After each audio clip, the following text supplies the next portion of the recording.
guys, turuan ko paano ma-overtake ng SXR ha.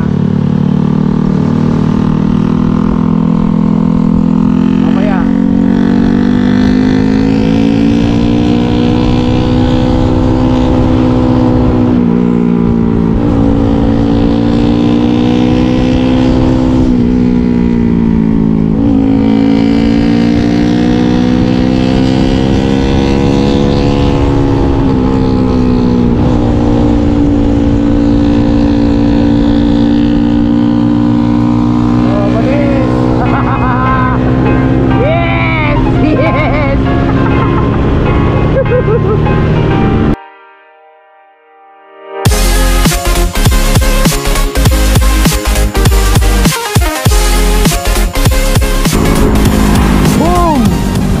Good morning mga kamot-mot!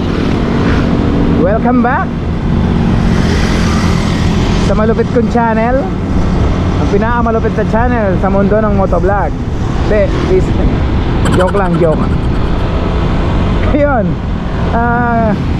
samahan nyo kami sa another episode with Team Pabulong. I-review natin ngayon ang 150 Blick 150i owned by Nino Avenue R. So sir, thank you sa iyo sa pagpahiram. Then shout out sa Pasta Boys. Hindi ko na kayo isa-isahin. Isa-isahin ko lang, sabihin ko lang dyan yung pinaka-pogi, si Vincent. Yun, shout out sa iyo. Yun guys, samahan nyo kami sa another episode, review with Blick 150i. So yan, i-walk around natin siya, tsaka pag-usapan natin yung specs nya, riding position nya. Pero para sa akin, nagugustuhan ko siya kasi tingnan mo, look, masyadong may space power rito. 5'6" lang height ko, pero yung katawan ko hindi pang 5'6". So medyo ano tayo medyo binayaan ng ng konting laman. Konti lang hindi madami. So yan. Ayun, ulitin ko sir. Sir Nino, thank you sa pagpahiram next natin yung kay Sir Job. So habulin ko lang tong dalawa kasi medyo ratratan tong dalawa okay? Stay tuned guys stay tuned.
Yun guys, welcome back sa review natin sa 150 Click 150i. Ayun.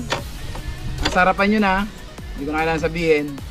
Ayun, gusto ko muna paikutan kay sa cameraman ko. Wave ka muna dyan, Pat. Yan. So yun, ikutan mo muna, Pat, para makita nila kung ano yung sitting position ko rito. 5'6 yung height ko, pero yung katawan ko hindi pang 5'6. Yun.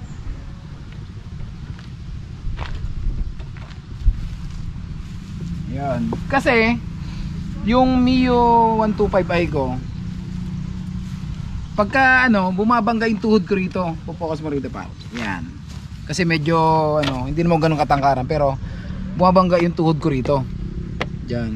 Ito kasi ang kagandahan nitong 150 na Click, may space pa siya. Yan, may space pa. So para sa akin, kung ang height mo ay 5'6 at medyo ganito ang katawan mo, Click ang recommend ko sa iyo na kasi pag nag 125i ka na Mio, medyo maliit. Pero gusto ko sa Mio maka Mio ako eh. So yun ang kinuha ko talaga. So yun, pagdating sa engine naman, 150cc single cylinder, 2 valves to eh. So medyo matipid sa gas. Tsaka may arangkada siya kasi 2 valve lang compared sa ibang 150 na ang kalimitan is nasa 4 valve. Ayoko nang banggitin kasi i-review din naman natin yan by next week. Yun. Advance thank you kay Sir Job sa pagpahiram mo ng susunod na i-review natin kasi tayo ngayon, Matic edition muna tayo ngayon. Pero gusto ko muna magpasalamat kay kay Sir Nino Abenyuhar. Yan, naalala ko rin kasi nahihirapan ako magbanggit ng surname niya. So yan sir, thank you sa pagpairam ng Click mo. Ito ngayon yung Click 150i 2020 model. So kung mapapansin nyo siya, ito yung matte and gloss black combination na may kiss ng matte gold. Ayan. Yan, makikita nyo yung mugs nya is matte gold. So ang ganda ng combination nya. Yun, sa mga hindi nakakaalam, walang ABS to, pero meron ang Honda Click ng combi brake na tinatawag. So pag nag-brake ka dito sa likod, 20% ng brake mo sa harap, mag-engage siya ng 20%. Kaya pag brake mo siya rito, ito hindi ka makakuha ng brake kasi in-engage na ng back brake mo, yung rear brake mo pala, sorry. Yun. So yun ang kagandahan nun sa Honda Click 150i sa price na 98,900 pesos. Magkakaroon ka na ng Honda Click. Ang gas consumption nito, i-indicate ko na dyan, tsaka yung ibang specs para makita nyo rin, para dagdag reference sa mga gustong magpalit or kumuha ng motor na first motorcycle na ma-own mo. Pwede na sa itong Click. Ito napakadaling i-drive. Walang clutch, walang kung ano-ano pa man, hindi katulad ng mga ng CMA automatic tsaka yung may clutch. Ito kasi brake, gas acceleration, brake sa harap, yun lang, tatakbo ka na. At saka ang kagandahan nito, yung 150 is keyless siya. So siya, yung dagdag siya sa safety features niya kasi anti-theft to eh. Ayan, anti-theft siya. So paano ko siya i-on, saglit lang. Ipa-press ko lang to. Ayan, pag nag-green, i-click ko to. Iilaw, i-indicate dito yung key button. Ayan. So yun, i-click ko to. Ayan, yun, tumunog na siya. Tapos pwede ko na siyang pa-startin. So press yung brake, safety yan. Ayan, yan, pakinggan natin yung engine, kung gaano siya katahimik.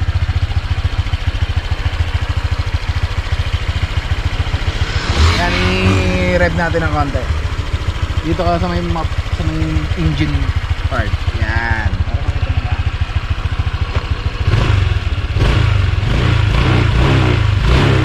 So, diba?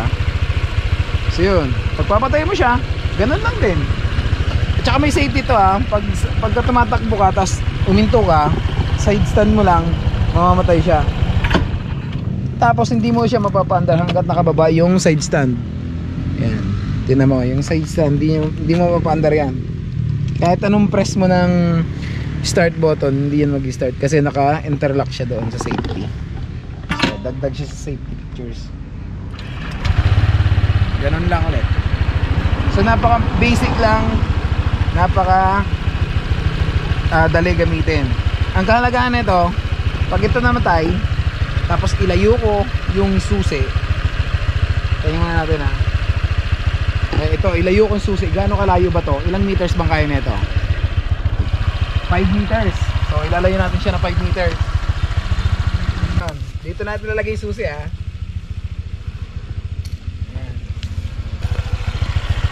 Ngayon pag pinatay mo siya, papatayin ko sa side stand. Balik ko, pag i-open ko na siya, hindi ko na siya mabubuksan. Hinahanap niya yung susi. Yan, kung nakikita niyo guys, hahanapin niya yung susi. So ibig sabihin, kung sakaling tutukan ka ng mga masasamang loob, ibigay mo na, pero wag na wag mo ibibigay yung remote. Kasi mapapandam nila yan. So ang gawin mo, ibigay mo yung motor, umalis ka na. Kasi once na pinatay nila yan o mamatay yan, maubusan ng gas, sundan mo lang. Yan, press brake, electric start, takbo.